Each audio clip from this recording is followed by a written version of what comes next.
What is going on, everybody? Welcome back to the Planes, Trains, and Comic Books channel. My name is Matt, and today we're going to be reviewing the comic Time Before Time #1.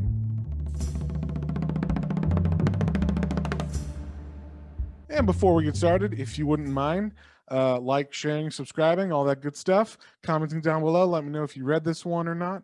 But yeah, let's get straight into it. This comic is a brand new comic from Image that came out about 2 or 3 weeks ago. It's #1. And I just got around to reading it because I bought it digitally, and I was just like, oh yeah, I heard it was okay, but I'll read it, when I get time. So I finally got time, and wow, it was actually really, really good. And as you can see, it's by I've never heard of these writers or artists, but Declan Shalvey and Rory McConville are the writers of it, and Joe Palmer's the artist. And I was gonna say the art kind of looks like reminded me of like BPRD or something like that. So it's kind of really interesting art. But yeah, basically, story starts off 1987. We see there's this guy named Tetsuo. He works for the Syndicate. They're like the mob, and they have like a time travel service. Well, you pay them a shit ton of money, and they will bring you back to any time. So it's 1987, and Tetsuo is dropping off this mother and son into the past, and like the son here is like, "What? There's no Wi-Fi," and which is pretty funny because yeah, there's no Wi-Fi in 1987. Of course, they get in an argument about that or whatever, but then Tetsuo leaves them, goes back to his time of 2140. So that's where we find out, oh, he works for the Syndicate. They have all these time machines. He goes back to his house and he lives with the dude named Oscar. Now, Oscar and him both are like working for the Syndicate, not because they want to, but because they owe them money. So they're like trying to get out of debt, and they're doing this work because it's risky. We find out the time travel makes you sick, or eventually will make you sick, and you'll die because it's like radioactive, and there's not a lot of shielding on the machines. They get people that owe them money to do this so that they don't lose anybody important. So him and Oscar kind of come up with an idea to steal a pod, go back to another time. That way they don't have to deal with the Syndicate anymore. They can just run away from their debt. When they come up with the idea and they like agree to take a pod and travel back in time, Oscar gets taken away to do some other job, and Tetsuo's like, oh, I guess I'll go with you to this other guy that's gonna help him out. His name's Merv. So Merv's like, hey, I got a job for you, Tetsuo. You got to do this tonight. So Oscar does his thing. Tetsuo does his thing. He drops off some murderer in 1963.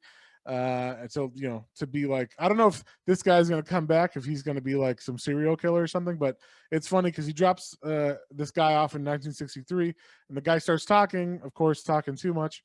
And he's like, oh, yeah, it's weird. I was going to be in jail for a couple murders. It's weird. They never believe you when you say you didn't murder people or whatever, but stuff happens. It was only a couple of different murders, no big deal, but that's why I had to travel back here. So Tetsuo was like, oh, great, glad I can save him from prison. So he comes back. He's not feeling too good from this last trip, but then we find out something happened with Oscar. I don't want to spoil what happens to his friend because it's kind of like a little cliffhanger in the middle of the story, but basically something happens to Oscar, and then Tetsuo, he's kind of the only guy left that can do these trips. And it turns out Helensky is getting pressured from his dad to get what happened to Oscar, get that shit done, because he dropped the ball and didn't complete the drop off or whatever he was doing. So then he calls Tetsuo, has him come in late that evening, and Tetsuo was like, needing to pay off his debt and everything. And also, he might be thinking about going back in time on his own by himself. And so when he gets there, he kind of clocks in or whatever, does his thing, gets the pod going, and someone, pulls a gun on him right as he's about to like program the machine. And so we don't know who they are, but they automatically like threaten him and say like, get in or I'm going to shoot you. We need to go to this certain time, I think it's 2042.